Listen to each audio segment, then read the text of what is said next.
ሰላም ጤና ይስጥልን። የተወደዳችሁና የተከበራችሁ የቻናላችን ተከታታዮች እንደምን አላችሁ? የታህሳስ 26 2018 አመሻሹን እጅግ ወሳኝ የሆኑ መረጃዎችን ይዘንላችሁ ቀርበናል።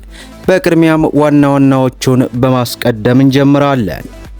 ከዋጋ ግሽበት ጋር በተያያዘ አዲስ መረጃ ተሰምቷል።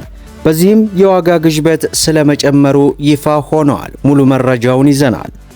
ከኢትዮጵያ ብሔራዊ ባንክ በኩል አዲስ መረጃ መውጣቱን አውቀናል። በዚህም በሁሉም ባንኮች ላይ አስገዳጅ መመሪያ ይፋ ሆኗል። ይህንንም በተመለከተ በዝርዝር ይዘነዋል። እንዲሁም አስመጪዎችን በተመለከተም አዲስ መመሪያ ስለመውጣቱ ሰምተናል። ይህንና መሰል መረጃዎችን በዚህ ምሽት ወደ እናንተ እናደርሳለን። ቪዲዮውን ላይክ እያደረጋችሁ እስከ መጨረሻው አብራችሁን ቆዩ። ቅድሚያም አስመጪዎችን በተመለከተ አዲስ መረጃ አመሻሹን ተሰምቷል። አስመጪዎች ዕቃዎች ወደ ሀገር ውስጥ የሚያስገቧቸውን በሚገዙበት ዋጋና የጉምሩክ ኮሚሽን በሚያዘጋጀው ዋጋ መካከል ከፍተኛ ልዩነት መኖሩ ጫና እየፈጠረባቸውና መስራት የማይችሉበት ደረጃ እንደደረሱ ኮሚሽን ሕጉን መሰረት አድርጎ ዋጋ እንደሚያዘጋጅ አስታወቀ። አስመጪዎች ጫና እያሳደረባቸው መሆኑን የተናገሩት የጉምሩክ ኮሚሽን የዋጋ አተማመን መመሪያ ቁጥር 1080/2017 ላይ ከአስመጪዎች ከአምራቾችና ከጉምሩክ አስተላላፊዎች ጋር አርብ ታህሳስ 24 ቀን 2018 ውይይት ሲያካሂዱ ነው።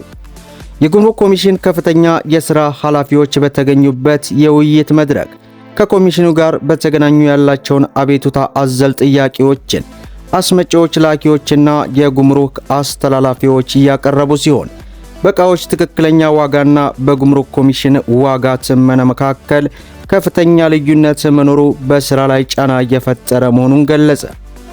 የኤሌክትሮኒክስ መሳሪያ አስመጪ የሆኑት የውይይት ተሳታፊ ወደ ሀገር ውስጥ የሚገቡ ዕቃዎች በጉምሩክ ኮሚሽን የሚወጣላቸው የጉምሩክ ዋጋ ትመና ዕቃዎቹ ከተገዙበት ትክክለኛ ዋጋ ጋር ከፍተኛ ልዩነት ስላለው በሥራቸው ላይ እንቅፋት እየፈጠረ መሆኑን ተናገሩ። የገቢዎች ሚኒስቴር የሚያወጧቸው ሕጎች ትኩረት የሚያደርጉት በመጨረሻ የንግድ ውጤት ላይ በመሆኑ አብዛኞቹ መፍታት የሚችሉት ችግር በጉምሩክ ኮሚሽን በኩል የሚነሱ ወይንም የንግድ መመሪያ መሆናቸውን ሊጣጣምና ችግሩን ሊፈታው እየቻለ አይደለም ተብሏል።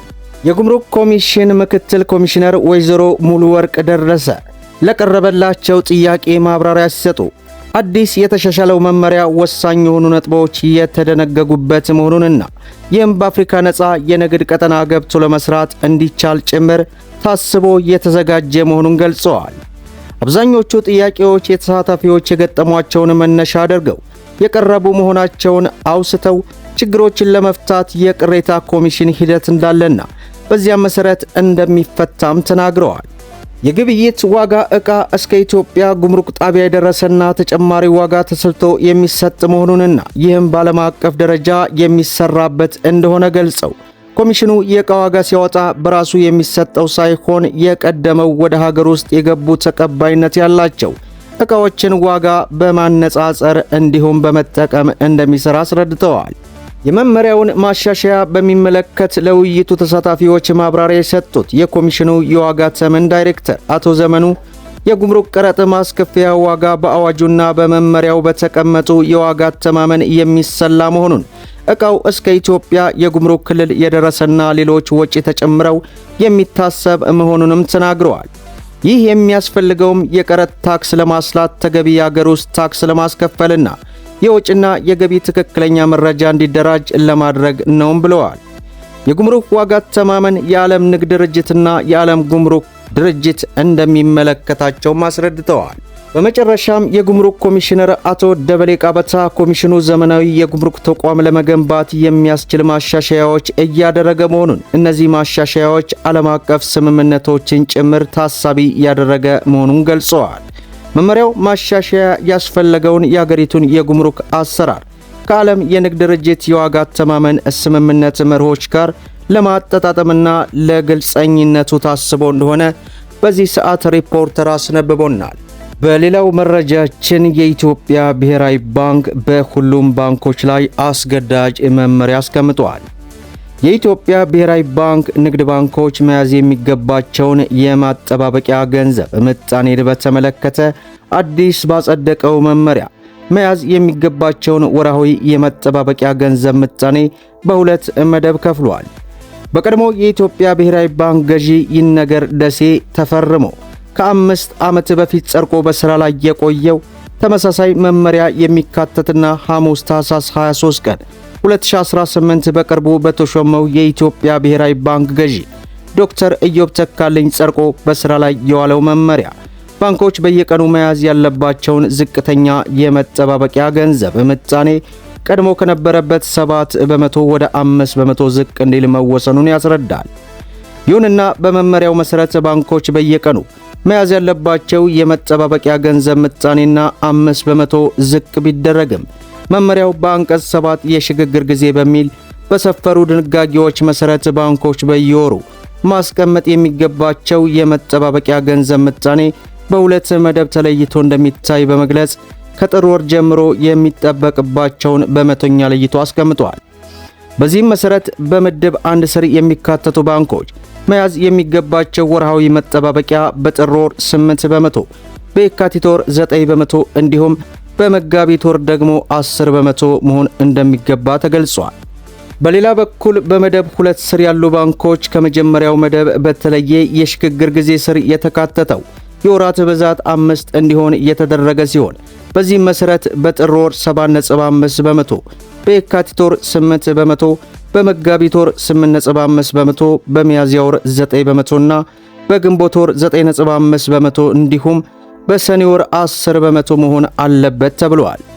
መመሪያው የትኞቹ ባንኮች በየትኛው መደብ ስር እንደሚደለደሉ ለእያንዳንዱ ባንክ በሚልከው ስኮላር ላይ እንደሚያሳውቅም ተጠቅሷል። በብሔራዊ ባንክ ገዢ ተፈርሞ መተግበር የጀመረው መመሪያ የኢትዮጵያ ብሔራዊ ባንክ ማቋቋሚያ አዋጅ ቁጥር 291/2025 ጉዳዩን የሚመለከቱ ተገቢ አንቀጾች እንዲሁም በባንክ ሥራ አዋጅ ቁጥር 1360/2025 ላይ የተመለከቱ ተፈጻሚ ድንጋጌዎችን መሠረት የገንዘብ እንዲሁም የቁጥጥር ሥርዓትና ሥልጣን ኃላፊነቱን መሠረት አሻሽሎ እንዲወጣ መደረጉ ሰነዱ ይገልጻል።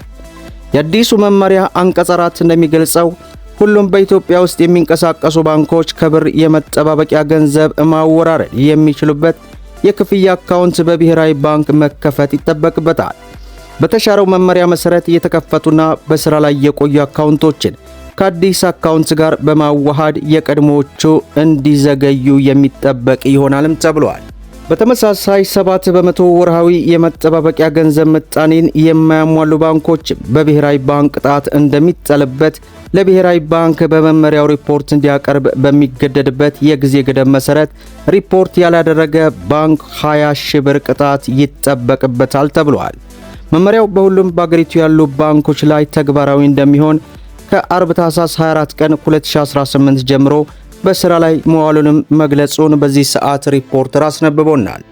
በሌላው መረጃችን የኢትዮጵያ ምርት ገበያ ለውጭ ገበያ የማይውል ወይንም ለሀገር ውስጥ ፍጆታ የተለየ የቡና ምርት በሕጋዊ መስመር መገበያየቱን ለማረጋገጥ የሚያስችል ጠንካራ የክትትል ስርዓት አለመዘርጋቱን የፌዴራል ዋና ኦዲተር ከሰሞኑ ባወጣው ሪፖርት ተመልክተናል።